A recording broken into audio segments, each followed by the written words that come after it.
Running laps time. Yes, we had to change our category. Honestly, we should just stay in just chatting. Be fair, because we're not really showcasing the game very well. I'm not sure if I was coping. I'm not sure if it was coping, but I did manage to stare at a wall for an hour on Friday. Not sure. I don't understand. What were you staring at the wall for? I know you mentioned it on Friday. What was the idea behind staring at a wall? Could you not have been sitting and staring at a wall? I mean, sorry. Actually, you didn't say standing. Were you sitting and staring at a wall? What was the practice of staring at a wall?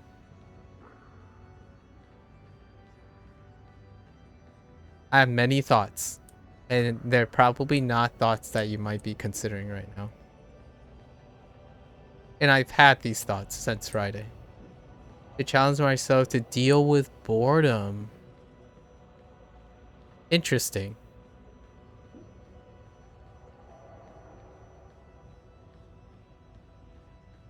Sit with yourself alone. Okay. Josh, I have a... I imagine it was hard. You're practicing a coping mechanism. But here's the deal. Do you have to be in a state of boredom? Like I'm like for example, meditation is a proactive forward approach to utilizing peaceful mindedness, right? By trying to gather the lack of stimuli. But the way you phrased it specifically, now don't hear me out. This is a little bit longer. There's a lot of complexity in what you're saying, because you specifically used the word to challenge myself to deal with boredom. So this is a fruitful thing. It's not only just a coping mechanism. You are also motivated because you see that there's value in challenging yourself. So in a way, it can end up being a net positive, right? You got a W, and that's great. However,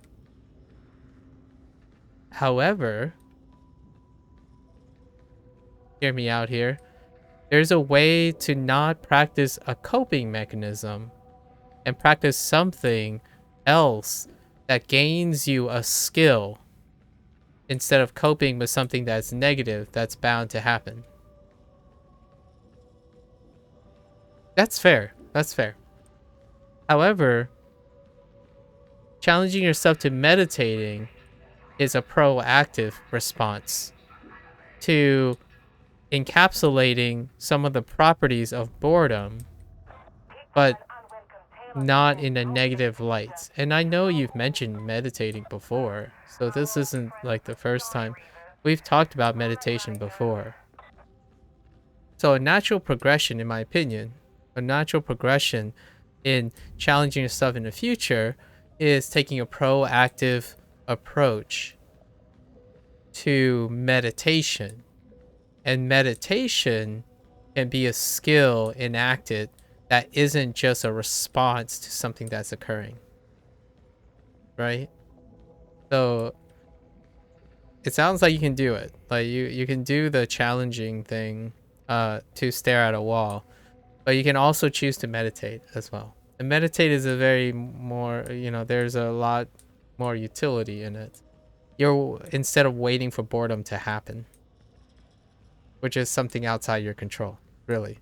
What I mean is you're viewing boredom as something outside your control that you want to take control over, which is which is nice. So you challenge yourself to elicit and intentionally create boredom to cope with it.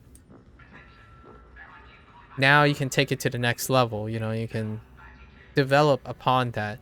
How can you take the aspects of boredom and use it proactively to double dip? So when you become bored, you will then associate it with something proactive, as opposed to staring at the wall. right?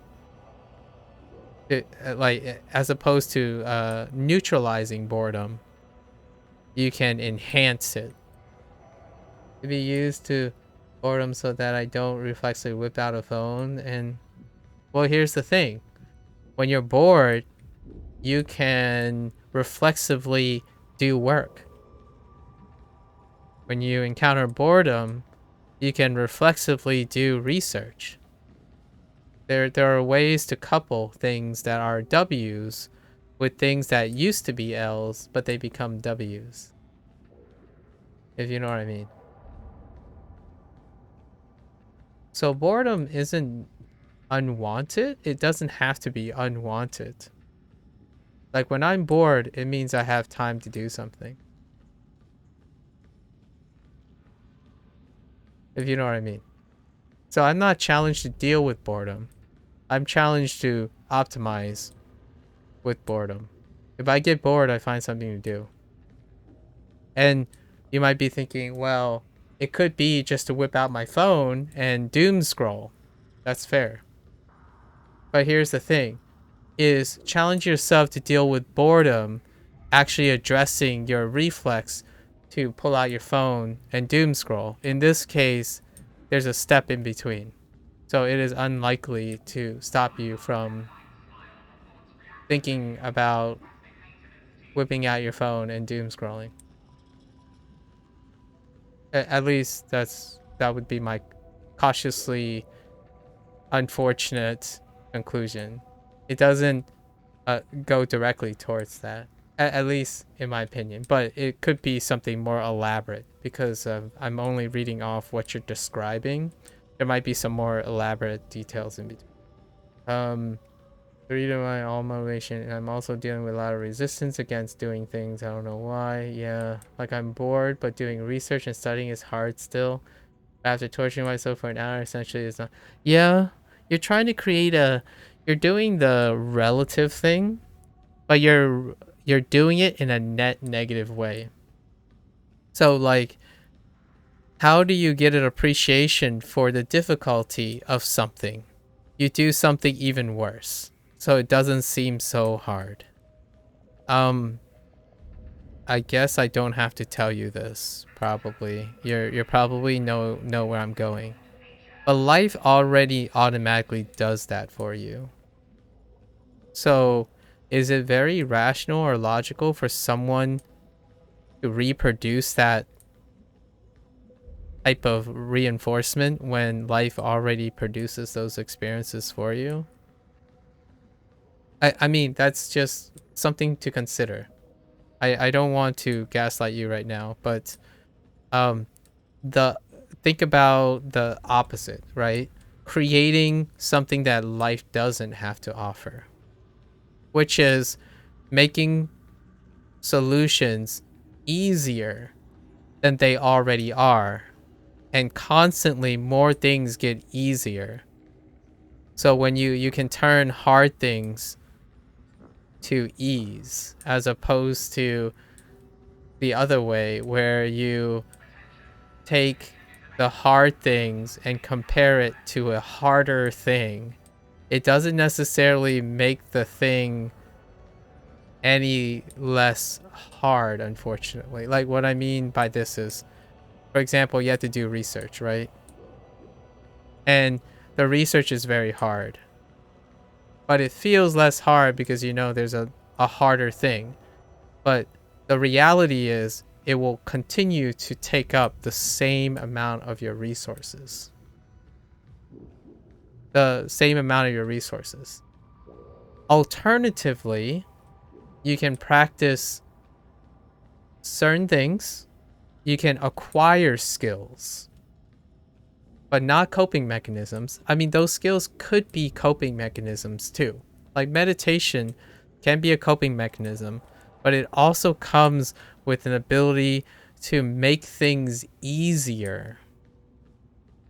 Challenging yourself to deal with boredom doesn't objectively make things easier. It does help subjectively, and that's a W. That's a big W. Like, I'm not saying you shouldn't do it. It works. You got a W out of it. Now, do more. You know, let's go with the Asian hard not life. You can do better. do do better, right? The easy solution is just to enjoy the things. You can work on that though. It is possible. The research is not hard. It's hard to bring. That's the type of meditation I was doing. I need another 2 weeks. Yeah, yeah, no. It's a long run. You're right. I'm trying not to complicate things. So what works, continue doing what works, right? One at a time. And these things take months to years, to be honest. Um, Probably years, more than even months. Definitely not days.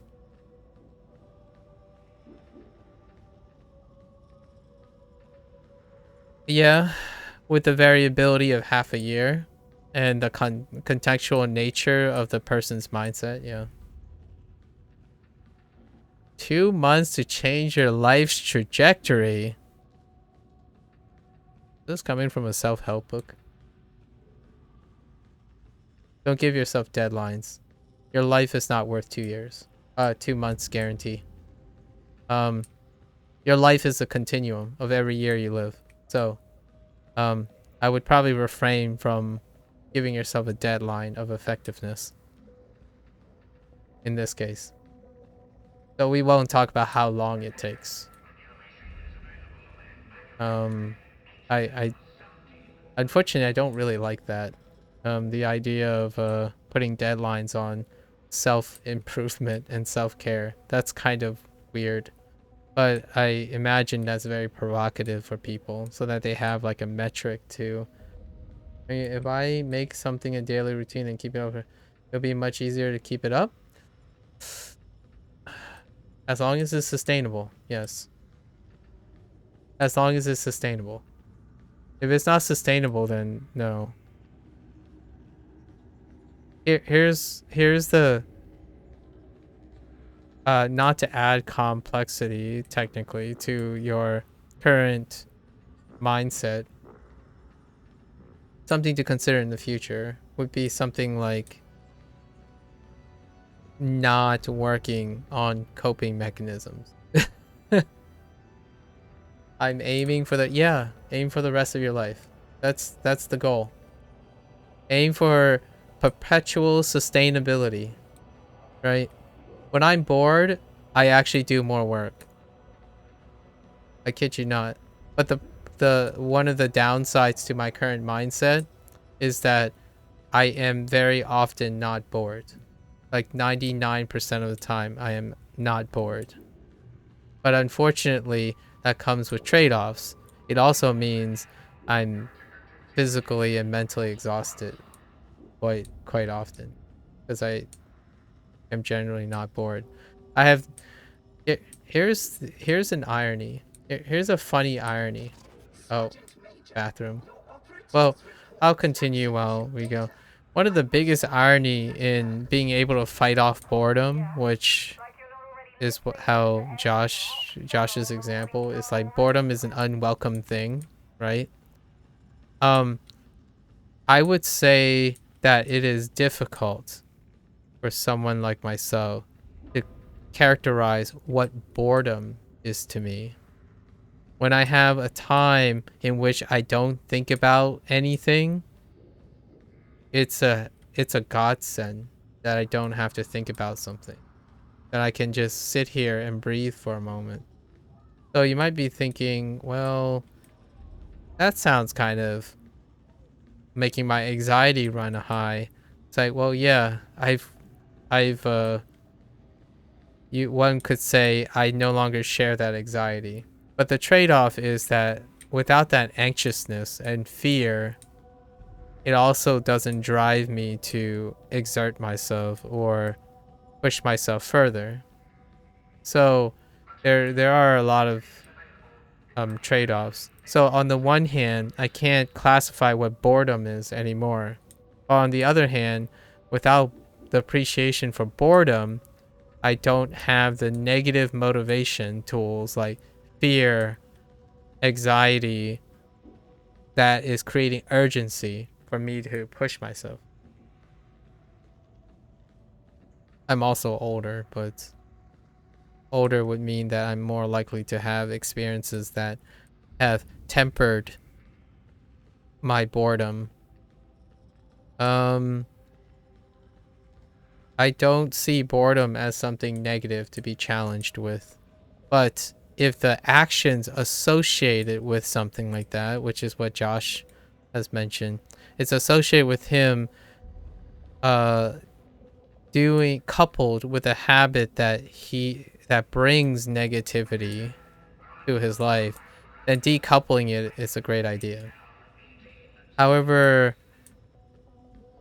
I am not sure if decoupling boredom or challenging oneself to deal with boredom can decouple the phone. Okay. Here's something that is very popular. Here's a popular theory. Okay? Josh is giving an example of a negation. So it's a coping mechanism, right? Negation. How do you decouple boredom from doom scrolling on your phone? You negate it by prohibitorily doing something else to supersede it. So get rid of the boredom or prevent the boredom or the subjective perception of boredom by tolerating it so that that urge doesn't happen. It's like, that's very powerful. Certainly. To me, that requires an unnecessary amount of extra effort.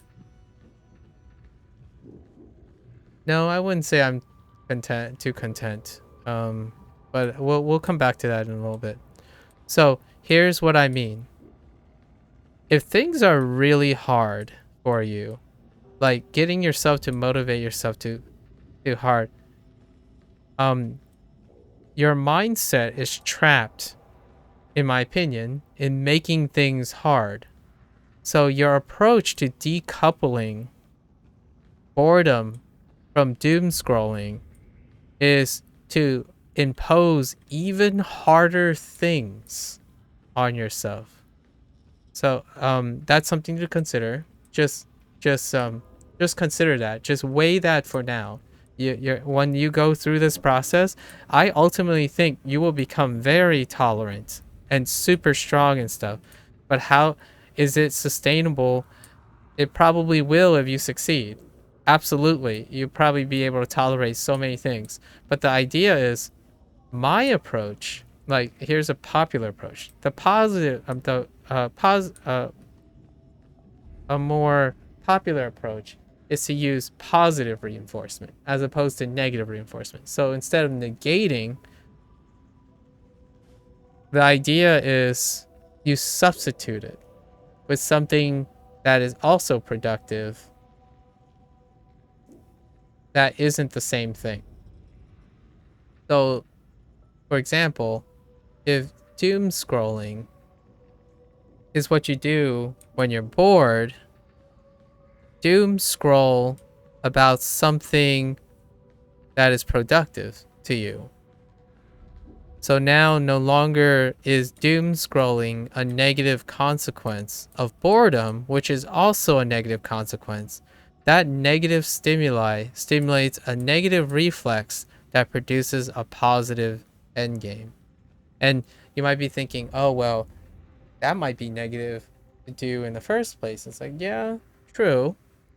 But here's the idea. What are the chances that you will succeed in making something harder sustainable than something easier sustainable? This method you're approaching may still work really well. It's just I think your mindset is probably is one of the main ways that everything seems hard to you. What I mean is, your approach to solving hard things is to make them harder so that you deal with it. as opposed to making things easier over time and then dealing with harder things because the stuff that you used to deal with are no longer hard. Hauser ain't cutting it, Chief. I'm doom scrolling the company while you talk. Well, that's what I mean, actually. So every time you're bored, doom scroll something about something. At first, it might not be as positive, but doom scrolling is a positive thing. It's not a negative thing. Like, what I mean is, if you're doing it reflexively, it's a positive thing. Like, you've developed a habit. When you're bored, what are you offsetting it with? Doom scrolling. It's a positive because it's counteracting the negative nature of boredom. Well, if it's already really overwhelmingly positive, since you do it all the time, if you couple it with something that's negative after the fact, it becomes associated with that. And one day, you might not have to doom scroll. You can just go to the last thing.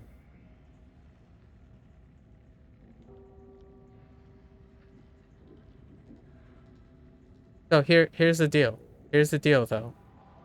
The approach is decoupling. It's coupling a new thing, but making the leap from I'm bored and I'm going to do research is easier, in my opinion, or more according to many people. That leap is over time more natural than getting rid of something.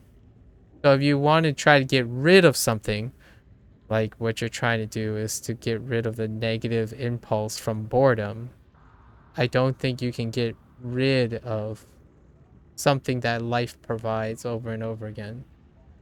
But you can acquire new things, like the impulse to research something with doom scrolling. That could be a new habit. So every time you doom scroll, you're researching something. I could get rid of it. I mean, take it from someone who thinks they might have gotten rid of boredom. Oh, you mean like just yeah, see, you're exercising the same approach again. You're making things harder.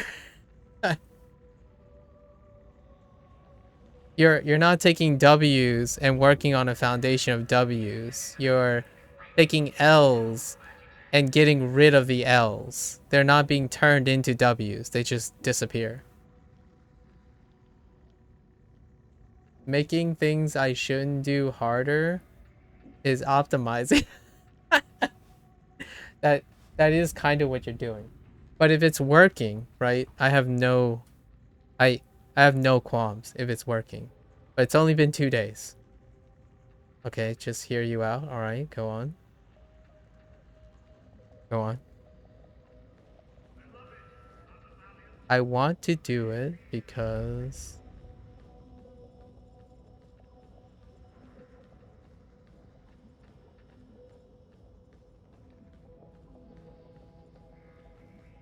See, you're still here. it also wrecks my motivation for the day entirely if I do engage in it. Sure.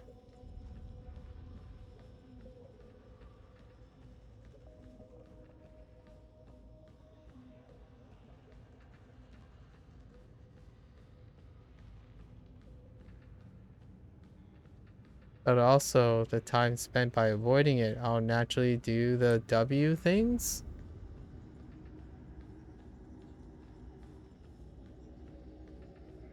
It goes back to my comment about copium. So here's what you're looking at right now, right? You're challenging yourself to stare at a wall. That time spent coping, you could be doom scrolling. But instead of coping with using doom scrolling, you're coping doubly. You're coping with boredom in order to cope with doom scrolling. So the time you save not doom scrolling, you are using to cope with boredom. And I'm not entirely sure if they're going to decouple. But you can tell me what happens in a month or two. Like, I think what is going to happen is what is likely is going to happen is you're going to become tolerant of boredom, but boredom will just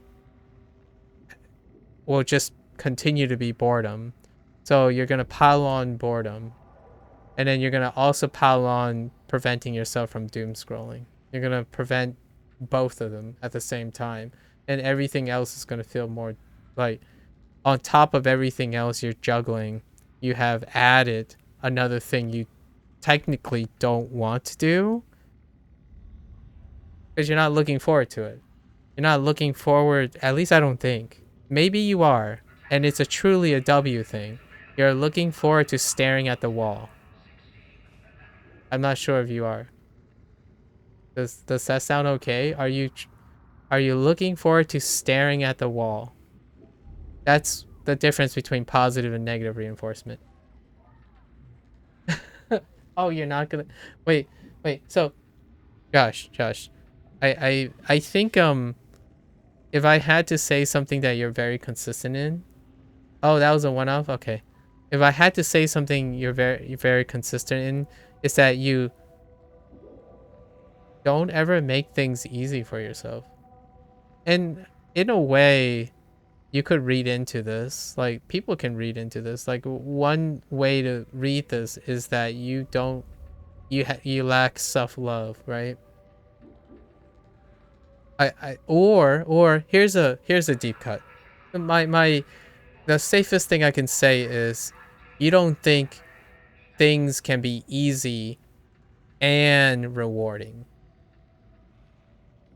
It's you might not think that's not the case, but your behavior and the actions you have fundamentally show that easy things are less rewarding to you. So you take approaches, in my opinion, you likely take approaches and solutions that make things harder, so that's rewarding when you win. You can't there aren't easy W's. There are only hard W's. I think making distraction less appealing is making things easy. I think making distractions less appealing is making things easy. That's fair. I'm not suggesting you stop doing that. I'm suggesting you can make those distractions benefit you, and they no longer become distractions. They're beneficial. When I am bored, I do work now. How did I get to that position?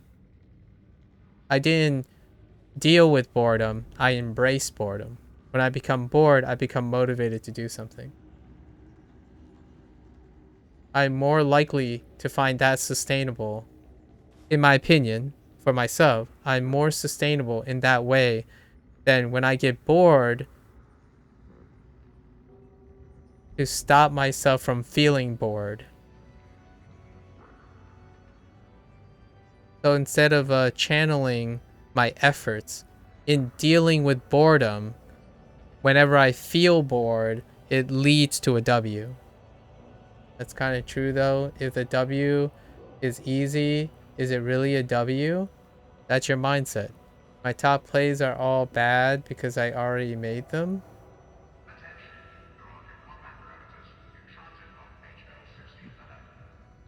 Your top plays remained unchanged. Your mindset is what's creating them, what's making them all bad.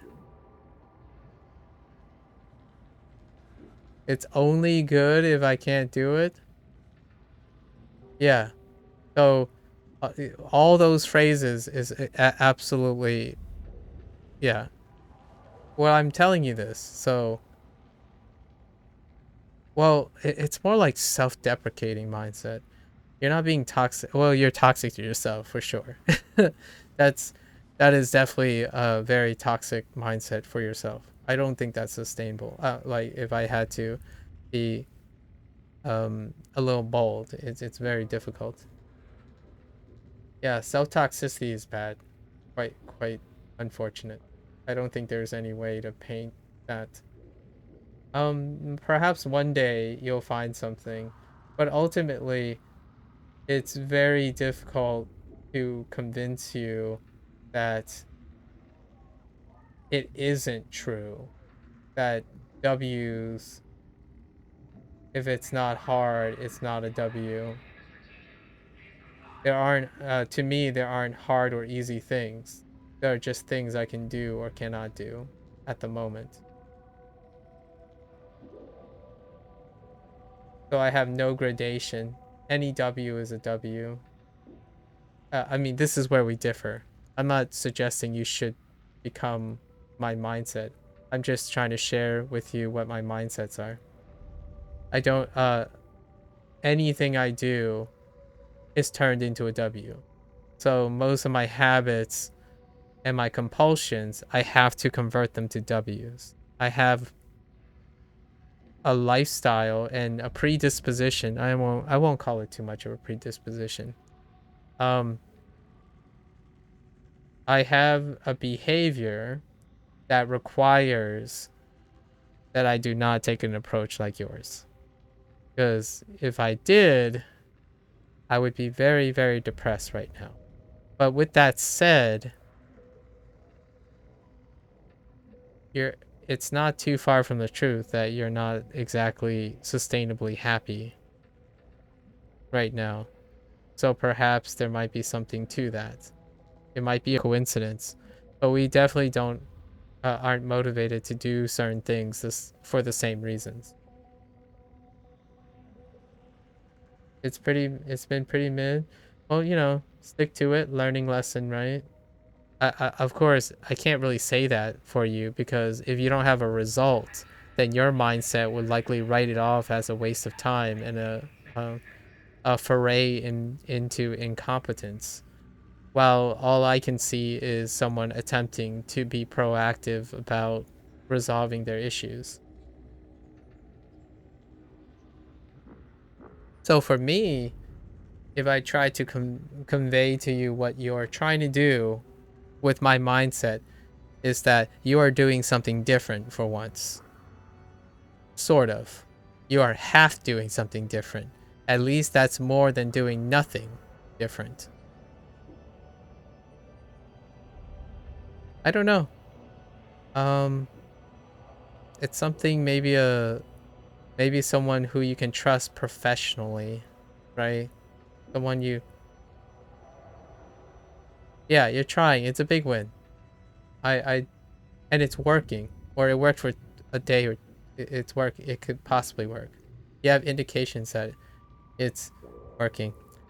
Trying is the easiest thing I've ever done. Like trying, like we're universes apart. Trying is the easiest thing I can do. Like there isn't anything easier than trying.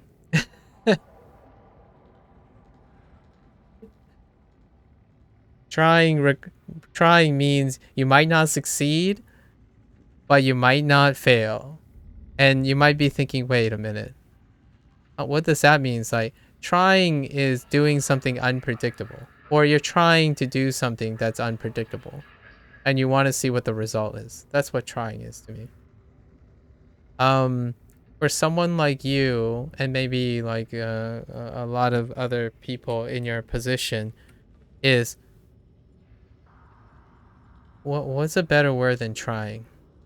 Um, Completing things is the easiest thing you can do. You know you can complete it is easier than trying. Yes. As in, if you try, there's a chance of failure. But if you're completing something, you already know you can complete it. That's easier than trying. Now, I'm not saying it's much easier than trying. It's just you know you can do it. It's still easy. Like you said, the scores you made are easy. The scores you haven't the scores you haven't made, they're good, but they're not easy. So things you have completed are easy. Yeah, it's just a matter of getting it done. Right. Um a step above that is no, there's no step above that. I don't think you have anything that's easier. Like most of the things you have are very hard to you. So There's no variability that's so safe. For me, trying is, yeah, that's, if there's an opportunity to try something new that has some value, then I just do it. It's very, but the thing here's the downside to that. Since trying is the easiest thing, you do run out of things to try.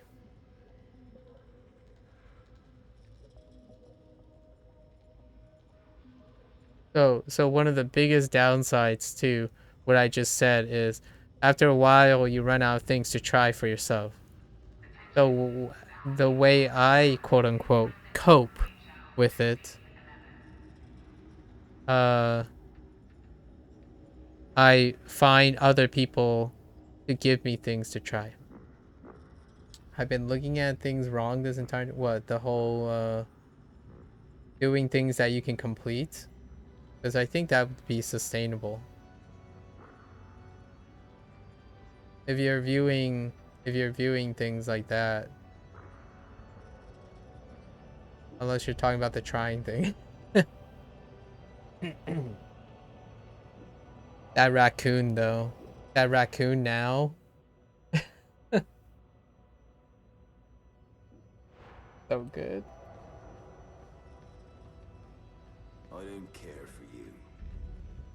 Fill me in. Fill me in. What is your what is your spark of inspiration? Instead of just saying, "Oh, I need to try to do this. It's time to complete yet another task." Yeah. That's what a plan is. Josh, I thought you were still doing the plan thing. That's what plans are. I thought you were writing your tasks on it and you're just completing them and checking them off. Oh my goodness. That's the idea. Framing things so much. Yeah. That's the idea of making a plan. And okay. Real talk. Real talk, Josh. You made your plans too nebulous. And they are really big plans, okay? So your habit of making things very hard and too complex made your plans really ambitious. Like, for example, hanging out with your parents, right? That's not a task. Technically, that is a nebulous, non-specific, really, really big goal. So what I'm generally people are encouraged when they're having problems with failure, like the concern of failure, or maybe like a lack of self-esteem, is to create smaller tasks that you can do. Task would be ask them how they are to. Yes, that would be a great task, and then that's a W, and you can work from there. Yeah, generally speaking, if one has a fear of failure or fear of creating something, just create mini goals. It's like a completionist list. I'm about to complete life. Perhaps just start by saying, I mean, I really thought something. Okay. Uh, hear me out. I don't want this to sound trivial, but I really thought starting with just walking every day for like 5 minutes was a short task, but we knew where that went after a couple weeks. Well, at least you're open to it. I just think you think, if I had anything personally to say, is you think big, but it's not your time to do big. Even small things can be big wins. So, if you like the relative thing, here's a relative thing. You know how you were doing to make something less hard, you compare it to something harder? Well, you can reverse that, sort of. Like, if you start with small wins, it'll lead to bigger wins, right? You can always up your game in the reverse. So when you get a W, challenge yourself to get a bigger W. But only when you can get the W sustainably. It's becoming net positive. So when you become net positive, you can take on new things. Right now, I think you're at like a -2. Based on what you said, you spend most of your day dealing with a net negative thing. And I think you even come out negative. You don't even come out 0. Like, for example, you wake up in a day. You wake up in a day, right? And you think about all the things you have to do. So those are all on your negative list.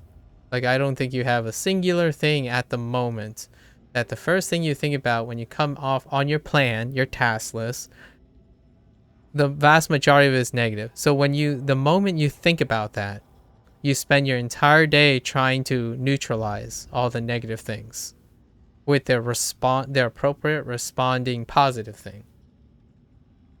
And then when you go to bed, you haven't done anything at the moment for yourself to get a net positive, to get ahead of the game. Now, I got watch anime on your list. Looking forward to it. What is that? Is that watch anime used to cope for something? Because you're kind of skipping a step here.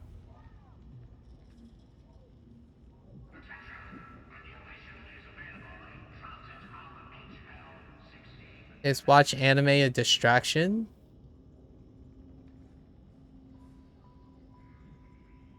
Okay, if it's not a extraction, if it's not considered a distraction or a reward, then yeah, it's on the plan, so it's not a distraction.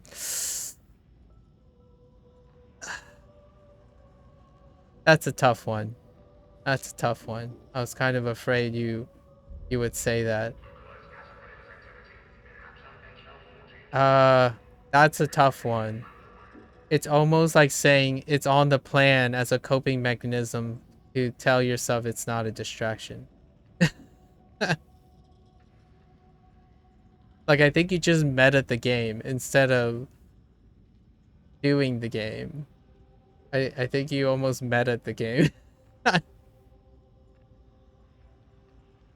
Well, it sounds like a good thing. Here's I got one last thing before I head off. Okay, bring myself to watch is also hard. Let me have this. You have to. So that's not a distraction. It's a coping mechanism. You just described another coping mechanism. Josh, please. Okay. But I'll give you one takeout because otherwise I'll be stressing out. That's a cope. You just described a coping mechanism. So you're watching anime to cope with that. It's not a net positive thing. I mean, like, it's not aiming to be net positive. You're trying to compensate. So here's a take home, okay? Here's a take home, and it's a challenge, sort of. It's a challenge, but you do what you're currently doing. You know, don't change your life around, but something to keep in mind in this system that I'm suggesting about it, like about positives and negatives. Okay. One does not improve in health if they cannot do something specifically just because it feels good.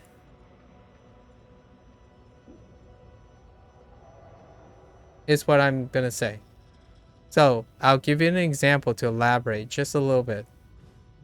If you are doing something because there is something that makes you feel bad and you're doing it because of that, it is a distraction. It is a coping mechanism. Because when it becomes a coping mechanism, you are not motivated to do it freely. You are doing it as an effort because you feel like you have to. You're not watching anime to distract yourself from the stress?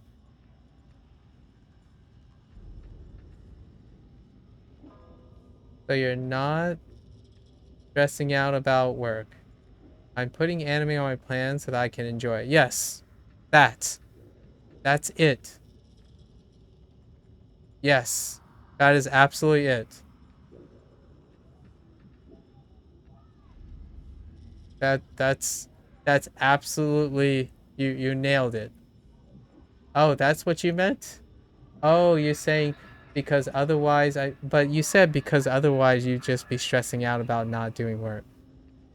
So you're trying to say one thing, but the other thing you just said confirms that you're compensating for not stressing out. Because if I don't plan it, it becomes cope. When you plan it, it's still coping too. I mean, like I'm sorry to we kind of disagree in this part just a little bit, but you can plan coping. Like staring at the wall to tolerate boredom is planning to cope with something. It's actually less painful. It's less painful if you plan to cope for something. Like it may seem easier when you plan to cope with something than not plan for something. Yes, yes, but it doesn't feel like cope for sure. But here's the thing, right? Self-care is doing something for you, not dealing with something that you haven't. Joshing, that's another coping management plan.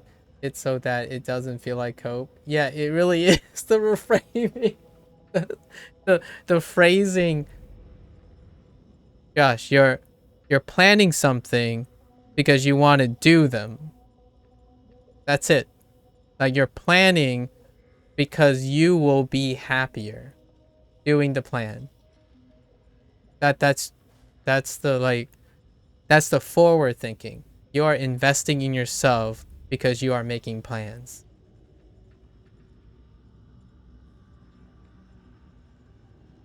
Not because it doesn't feel like cope because you're planning. At least that's an alternative. Just to give you an idea. Like just give you an idea of other ways to phrase it, like a more positive thing. You're watching anime because you like watching anime. It's a win every time you watch anime. You're not watching anime so that you don't get feel bad for yourself. You're watching anime because you can. You can choose to watch anime. And it is there to make all the other stuff feel less sucky. Like anything in the future. Like you're not focused on any real thing. You're propping yourself up to take care of things. Okay, but like at that point, it's like saying I make plans to cope. It's true.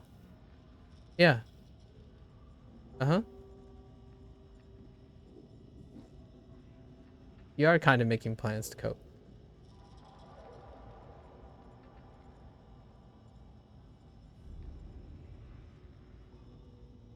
If I plan, I don't feel this nebulous feeling of stress all day whenever I'm not doing something productive, then everything is cope always has been. If I plan, I don't feel this nebulous feeling of stress all day whenever I'm not doing something productive.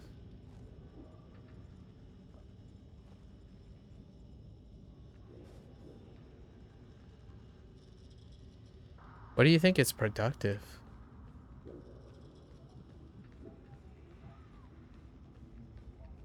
From the description, it sounds like you don't think anything that's unplanned is productive? Nothing?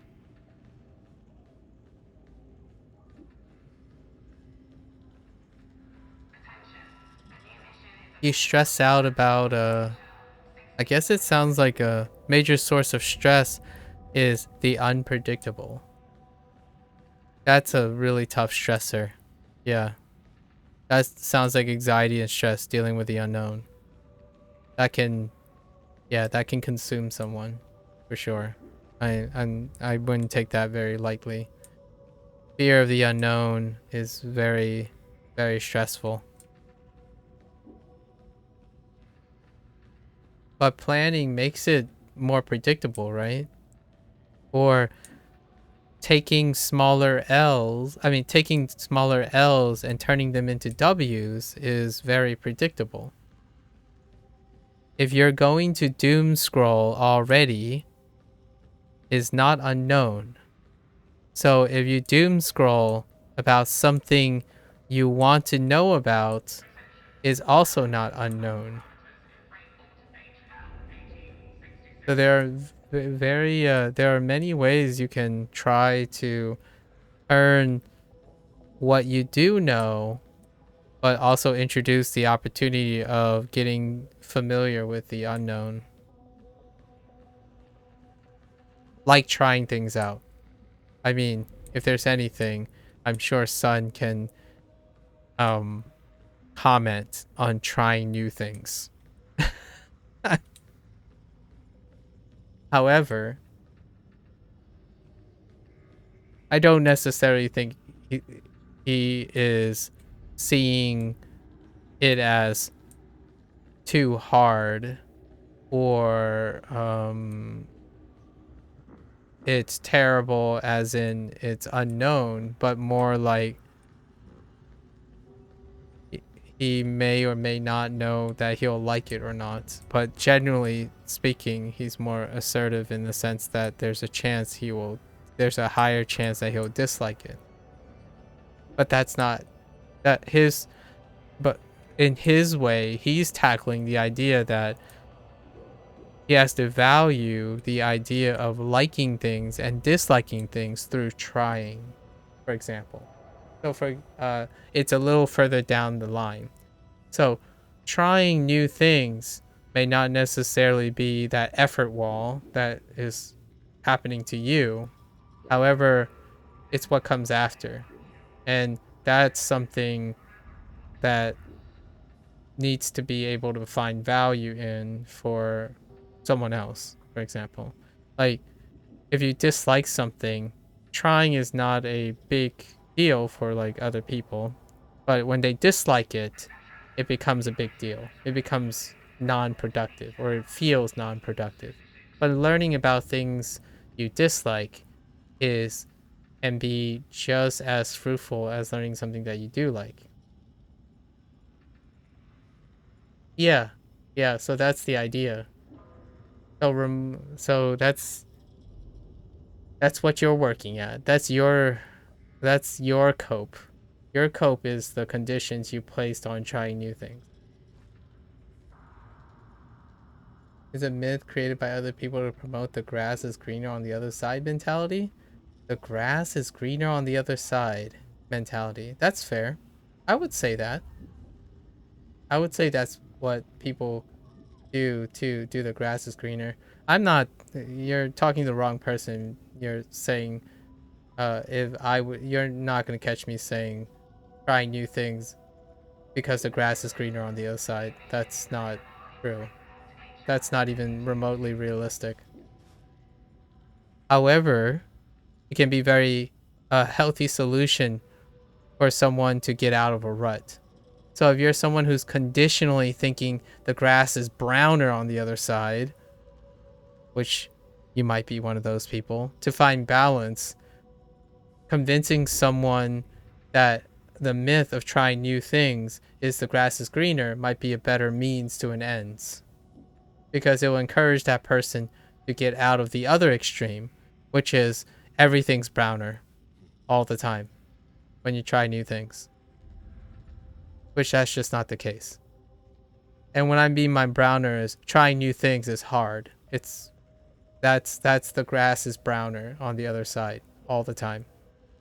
Because no matter what you do, trying takes effort. And to the people who think the grass is is greener on the other side, trying is certainly always new. But I won't give you the false impression. When I try new things, they can be awful. both awful and pleasantly surprising, maybe.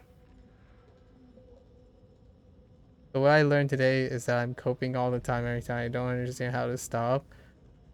That's the tough question. Yeah, that's the mentality. You don't have things. I mean,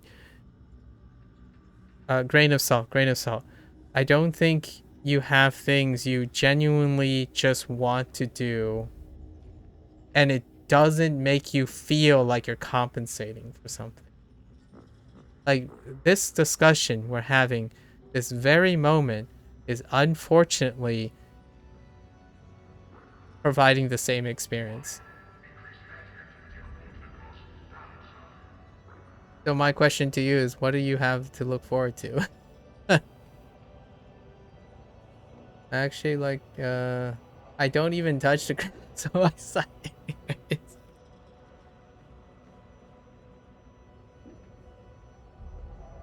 Here's something that I have your same mentality about. When I go to sleep, I only have bad feelings about sleeping.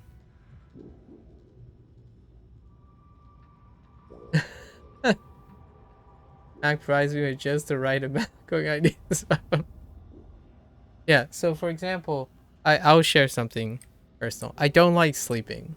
And what I mean by I don't like sleeping, it doesn't come with the idea of wasting time or anything. I don't have those same anxieties or stress. I I I have a really hard time sleeping. But I want to sleep. But it's a very hard thing to sleep. So that's why it's difficult. So I cope finding new ways to sleep. Because sleep is something that's like night and day. I don't. What can you do? Sleep is this thing where there's a lack of information, right? So I do cope with things. I cope with sleeping. I can't sleep very well. And that's every single day. Like I lay down for 30 minutes. If I'm not out very rapidly, I'll have meandering thoughts. And then those intrusive thoughts will continue through the entire day, the sleep cycle. Just going to keep interrupting my sleep. So whenever it gets to another 3.5 hours, right? In a three and a half to 4 hours, I'm going to sit here and I'm going to go through my routine on how to get myself to sleep. That's so I'm very net positive, but the one thing that I have trouble coping with is getting myself to sleep. And it is greener on the other side for people who know how to sleep. You have to not stay in bed if you can't sleep after 20 minutes. Yeah, I get out of bed. I get out of bed and start doing other things. It's some people would call this mania. It's what at least a bunch of people would throw around the word mania. I have manic thoughts when I need to get to sleep. And the manic thoughts are manageable. In fact, they're my muse. I have manic thoughts, so I'm very quote unquote productive. I don't get bored because I'm always having manic thoughts. So here's a here's a here's an extreme reason. Here's an extreme version of it. There's an artist who does ink blots and like ink spill artwork. He's absolutely great. I love watching his things and his like therapeutic approach to artwork, like the constant inspiration of spilling from the ink blots.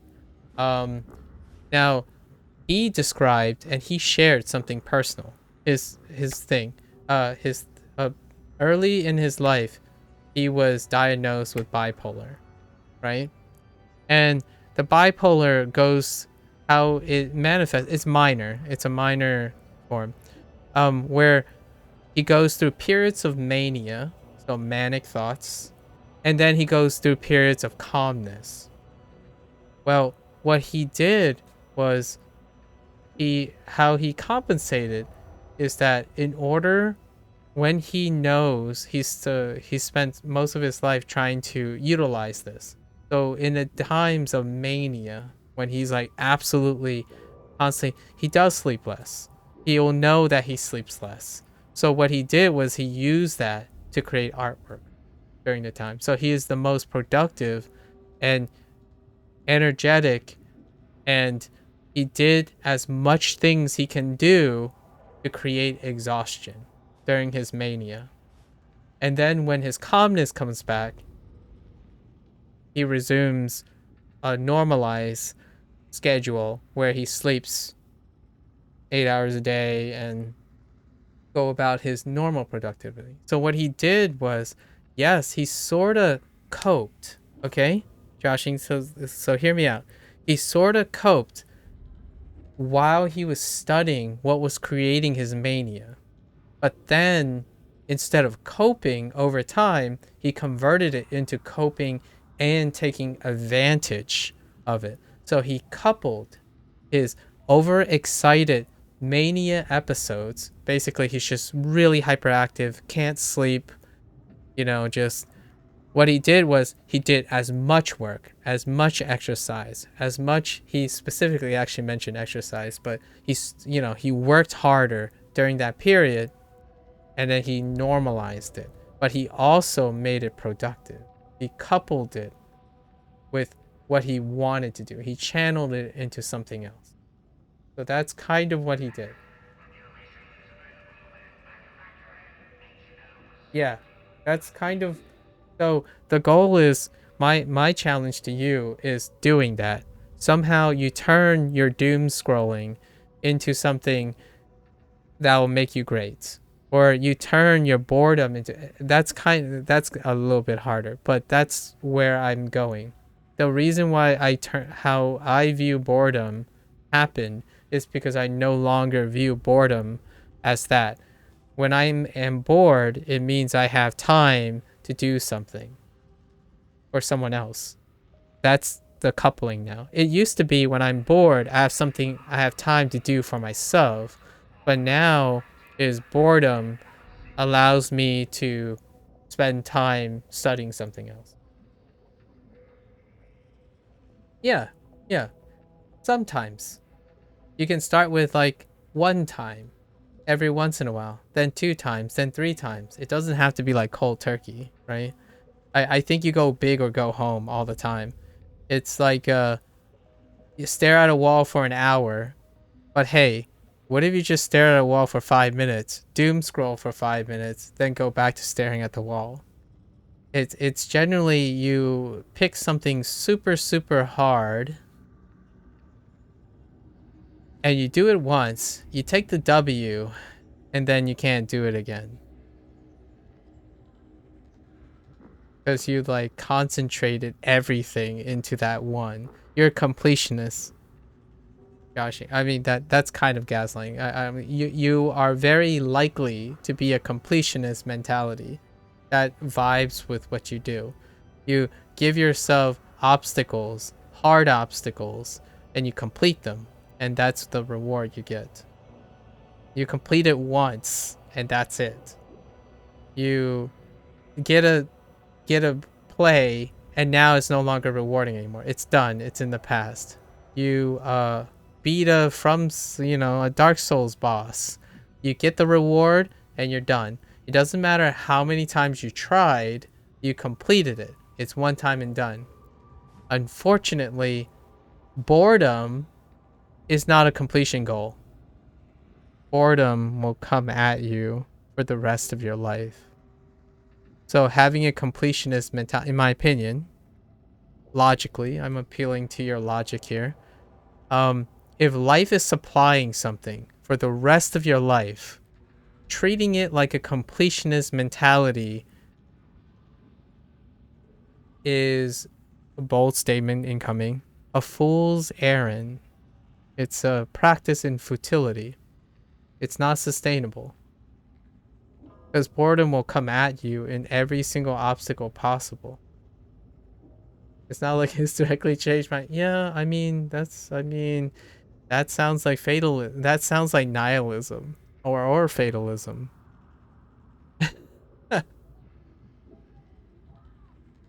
I feel that intellectually that I'm bored, might as well get something on my list done. Yeah, I mean, you might as well, but you don't seem to do it, if you know what I mean. If you feel that intellectually that you're bored and you might as well get something on your list done, make a list. See if you can get it done. I suppose. I wouldn't uh if you want to become net positive, it's not a list anymore. It's a routine. It's a lifestyle, right? But the list is helping you develop a lifestyle. So when you start creating the task and stuff, it's just it helps you focus and see what works and what doesn't work. But then you integrate them into your lifestyle, like running every day or running every other day, treating yourself to ice cream every other day. But then that's too much. Trying to refine it so that you treat yourself to ice cream every once a week, kind of thing. These are tweaks for lifestyle change, right? These are dailies. Play a live service game. I'm just kidding. Don't do that. But that's what live service games prey on. They develop habits like doing treats should be random.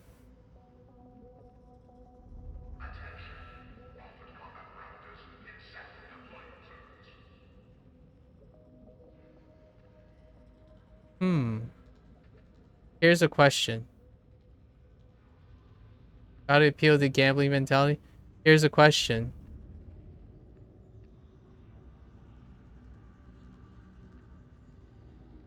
How does that fit in with your lifestyle right now? Like, do you want treats to be random because you're appealing to your gambling mentality? To me, it doesn't sound like it. It sounds like if treats were monetized, if treats were monetized and with expected regularity, you know when to expect it and you know when to look forward to it. And that'll give you order.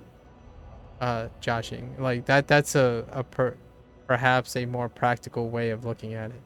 If you treat yourself, if you designated a treat, it's more like the reward for making it through the week, for example, or something. So you're looking forward to the treat, get through everything to get the treat, right? If it's random, you have to be a very well confident, self-esteem person to be treats should be random. I'm not sure. It's a really big stretch for the gambling mentality. Gambling mentality is a trier who goes for treats, but those are two really different points. Um, Treating yourself is like self-love. It just feels like someone like you might lack a lot of self-love. It's difficult to exercise great self-care if you don't love yourself, unfortunately. And you got to find some way of building that back up. I personally didn't love myself either. There were so many things about myself that I wanted to change when I was younger. And then I found that I didn't want to change anything.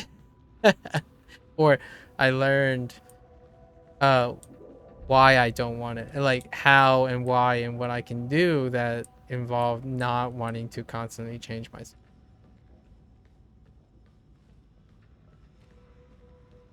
You view yourself as a project with so many things that have no value. Doom scrolling on the phone doesn't have any value.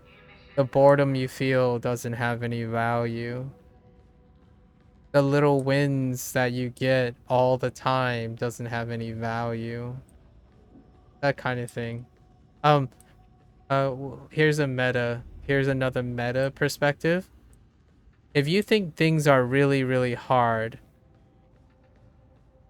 this is gonna be bad. This isn't gonna connect really well, but if you think things are really hard in general, or things can be subjectively very hard, is that coping with making sure that things are rewarding to you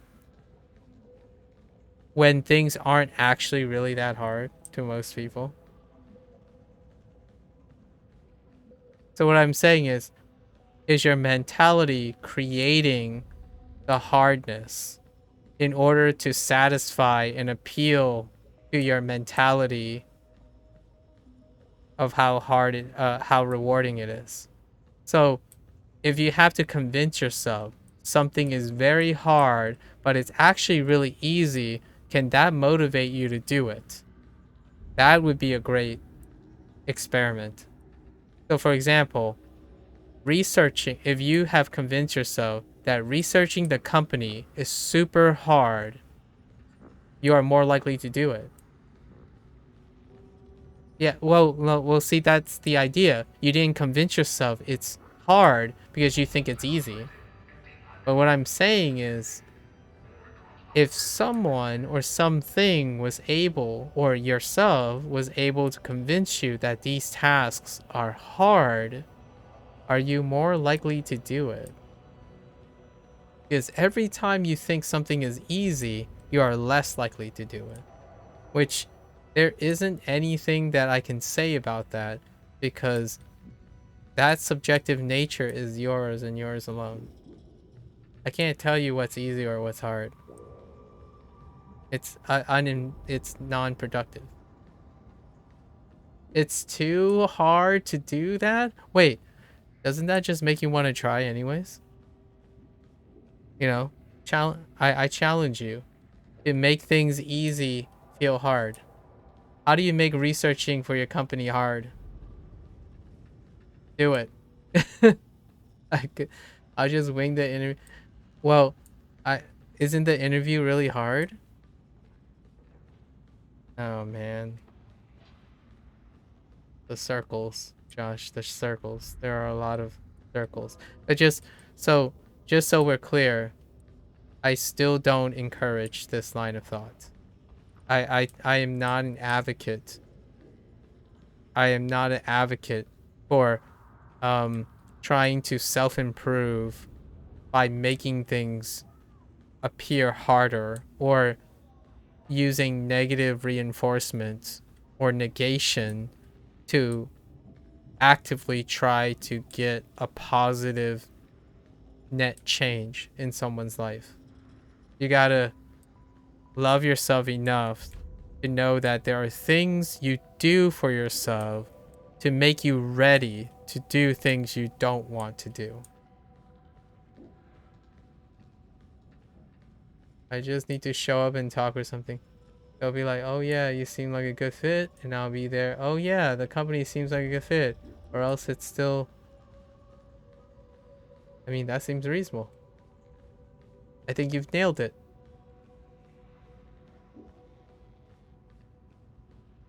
So why am I having the feeling that you're just saying that to cope?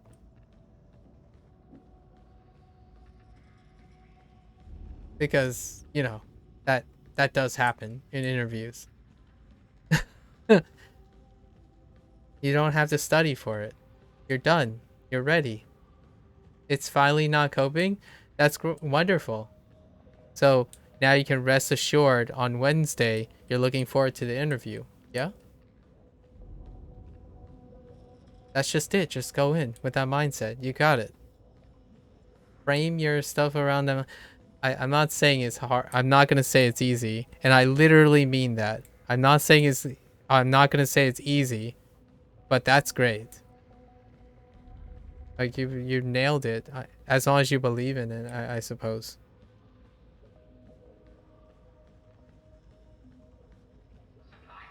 You gotta treat yourself to something, Josh. After the interview, I don't know. Whatever happens in an interview, you might as well just give yourself a pat on the back. Things are only as easy or as hard as I make them out to be. Yeah. And I get this distinctive feeling that you make everything harder than they actually are. Or what I mean is, relatively to my perspective. Which is a little bit unfair, because there are a lot of things that I don't find very difficult. But it's just the act of doing it can be very insurmountable.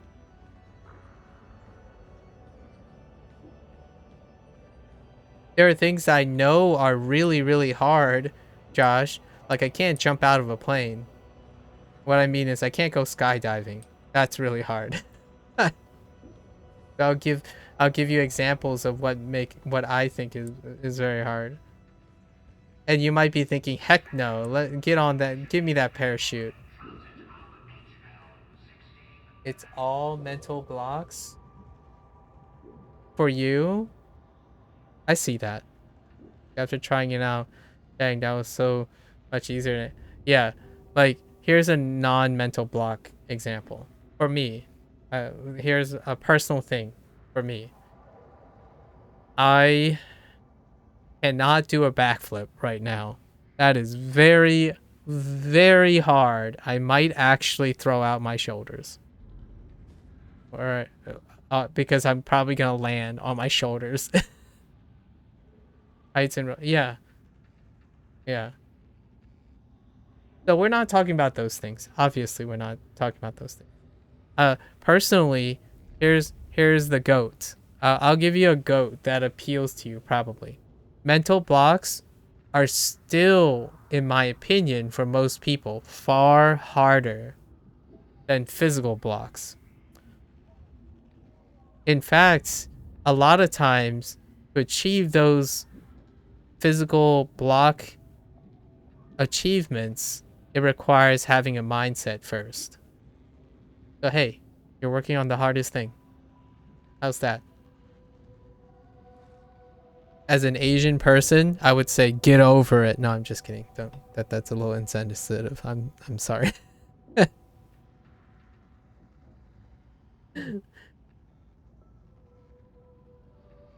Look at you, chat.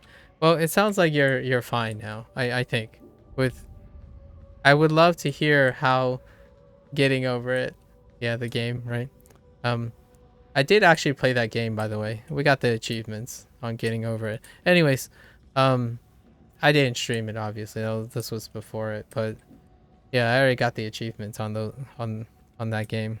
What'd you call it? So you know that you're feeling good, and I would love to hear what happens to your interview. The whole, like, you know, like the facts or how you felt about it, how you interpret it, and you know, it would be great to hear that you weren't. What was the last thing you said to me when you? We'll see. I have to revisit what my thoughts are about the last time. I hope it is less stressful than you want and stuff. Scrolling the site, but it's really not thinking in at all. I don't think it should. Like, based on what you're describing, why should it? You're already ready for it, right? You already told me if it's a fit and you're a fit, then it's great. If it's not a learning lesson, right? You haven't established a challenge or a motivation to have your scrolling the site sink in. If you were to say, oh, I really need to learn about the sustainability, then I would be more in line to believe you that something in the site is sinking in. But you do not have a task. You have not assigned yourself a task. You are willy-nilly scrolling it through to, I don't know, maybe occupy your boredom. Yes. Because you're mentally ready. If you aren't mentally ready, you would be one would say logically you would have an urge to find something that sinks in, right? Joshing? Like what I'm saying is, I'm not saying you're objectively ready with information and stuff, because there's clearly you don't have those lemons. However, your mindset is ready. You are intentfully doing something that is probably non-productive because you are already ready for it. You don't have the mindset to take in more information. For better or for worse. It checks out, in my opinion. It makes sense to me that scrolling the site is not really sinking in at all because you just told me what you're expecting from the thing, so it's fine, right? So what can you do with that time? You can go watch anime or something, you know? Liberate yourself. So if I didn't have enough lemons, oh well, but regardless, I'm giving it my best. Yes. Yeah, you're already intentionally eternalized what was going to happen, right? If it works out, you're fit, we're fit. If it doesn't work out, it's a learning lesson and goes on. That's great. I think that checks out. So here's the thing, right? So what what have we discovered today? Instead of scrolling the site expecting to get more lemons, you could have been doom scrolling anime stuff to make yourself feel better, to better buff yourself to feeling good going into the interview. So that's kind of the idea. What I'm saying is the stuff you describe about staring at the wall, you're negating something. But you don't necessarily have to negate something. You could choose do something in advance of it. And that time you spent learning to negate something that occurs very often could be used for self-love or things that generate more W's. With that said, though, it did generate a W, which is great. It's a positive thing. The downside to what you shared is you're not doing that every day. It's not a lifestyle thing because you are coping. So when you're coping, you don't want that to develop into your lifestyle unless it's absolutely necessary. So staring at a wall is not something you're going to do every single day of your life. Hopefully. I hope not. So you got to develop skills, which skills may be coping mechanisms that you're keeping for the rest of your life or you're trying to keep for your life. Unfortunately, I don't think staring at a wall can help. Well, I've been wanting to do the online course, but I can't listen to you and the course at the same time. I'm not sure what to do with you on the side at the same time by not doing anything on the side. I'm paying that much more. Well, that's fair. Well, luckily, right? Luckily, I only preoccupy your time on Wednesdays, right? And Sundays.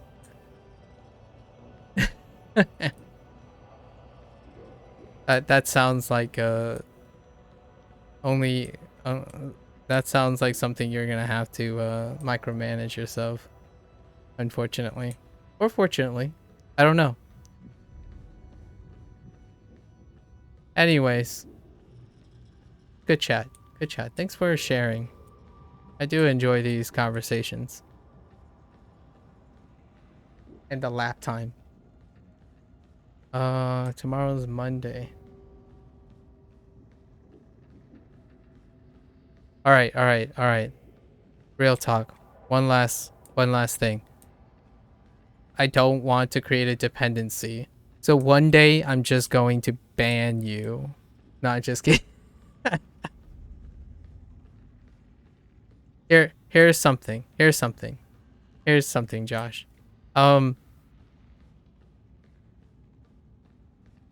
I like these conversations. They're awesome. It's great, and I like it that someone like yourself talks about these things, right?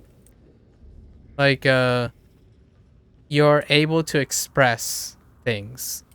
And I hope that you can express them without feeling attacked by like always overwhelmingly being encouraged to constantly switch up your things. the more comfortable you become, in my opinion, in expressing what your line of thought is and how strongly you feel about it creates resilience in your approach. You can take things for muse and whatnot all the time, but dramatically changing your lifestyle over and over again does not develop consistency. However, with all that said, consistency can create dependency.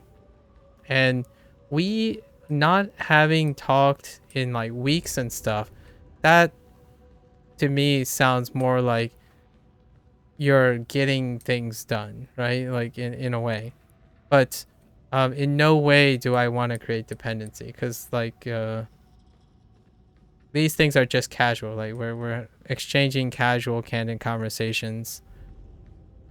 But the stuff, the relationships that you want to develop are the relationships with someone that who has like control in your life. Some maybe like some greater influence. You're just avoiding Yakuza? Oh yeah, that's fair. That's another coping mechanism. You just turn that into a cope. I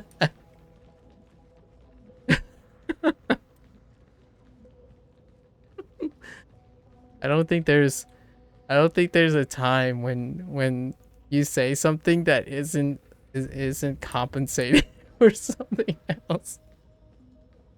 Easier to leave on because I actually fell asleep. Oh yeah, that's fair. Okay. I'll leave you to your day because you still have your evening, and I am going to muse about something. Good chat. Stay safe, as always. You know, try to be happy. Get that net positive. Get your W's. I would say stay social, but I don't think that's necessary. Unless you're talking about staying social with yourself. You know, um, if you're net negative, first thing you got to do is find as many positives you can that are easily accessible and sustainable, and say you're doing it because it's what you want to do. And I know it sucks that it'll make other things feel easier. Okay? Okay? It'll make things feel easier because you'll feel better. But you're going to have to tackle that whole reward and being hard thing. That's a vicious cycle. But loving yourself and taking care of yourself makes other things feel easier. And unfortunately, if that doesn't work for you, got to come up with some clever way of convincing yourself otherwise. But you can do harder things because you are happier and you are more positive. You can tackle harder things. So, good luck. Stay safe, guys. Stay healthy. Have a good one. I'll be back later. All right. Take care.